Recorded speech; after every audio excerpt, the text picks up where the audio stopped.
এত দূর হয়েছে যে বলবো তাকে বলো। আসসালামু আলাইকুম। ওয়ালাইকুম আসসালাম। রাহাত, আমরা জাস্ট ফ্রেন্ড। পাগল এই পাগল জাস্ট ফ্রেন্ড কারণ হয় হয় ফ্রেন্ড না হলে ফ্রেন্ড না। ওই তো আমরা খুব ভালো বন্ধু।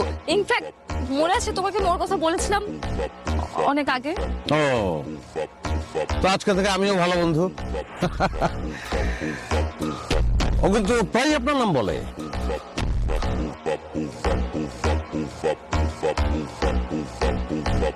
একটা গ্লাস, দুটা স্ট্র কেন?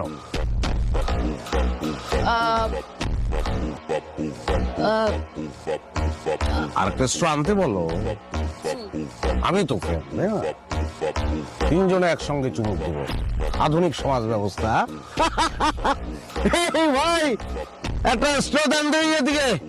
আমার বাড়ি বরিশাল।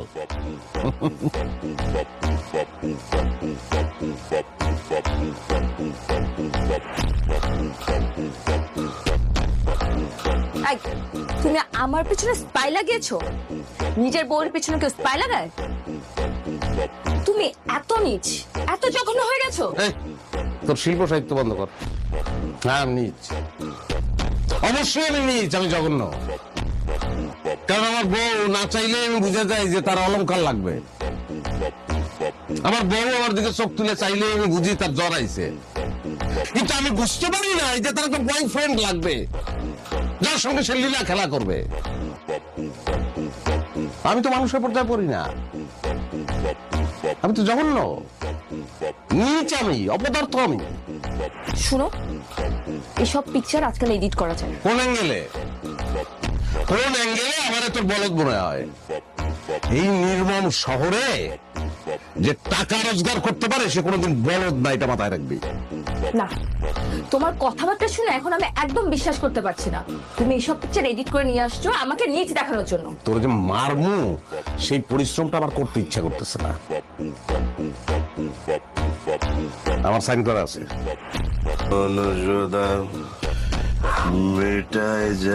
কি ব্যাপার? সন্ধ্যা থেকে তোমাকে আমি ফোন দিচ্ছি, ফোন ধরো না কেন? আর ওই যে মাল ড্রিঙ্ক করার সময় না ফোন আসলে মেজাজ খারাপ হয়ে যায়। জান, তাহলে একটা কাজ করো, ওর কাছে ওই যে 20 লক্ষ টাকা আছে না, আমি যে কাবিনে যে 20 লক্ষ টাকা পেয়েছো না, তুমি এটা আমার ট্রান্সফার করে দাও আমার অ্যাকাউন্টে। আমি একটা হেভি একটা বিজনেস প্ল্যান করেছি। টাকা পাওয়ার সাথে সাথে মানে কাজে নেমে পড়বো, কালকে থেকে কাজে নেমে পড়বো। টাকা? 20 লক্ষ টাকা কেন? তুই 1 টাকাও পাবি না। এই যে আমার এই ফ্ল্যাটে ফ্রি ফ্রি থাকছিস না, এটাই তোর জন্য অনেক। টাকা পাবো না? না। টাকা পাবো না? তাহলে তোকে কেন বিয়ে করেছি? হ্যাঁ? টাকা যদি আমি নাই পাই তাহলে আনোয়ারের ছেড়ে দেওয়ার জিনিস আমি বিয়ে করার তো দরকার ছিল না। এই রাহাত কেন তাহলে বিয়ে করবে? হ্যাঁ? রাহাত, আমি তো তোমাকে ভালোবেসে সবকিছু ছেড়ে চলে এসেছি। ভালোবাসা না?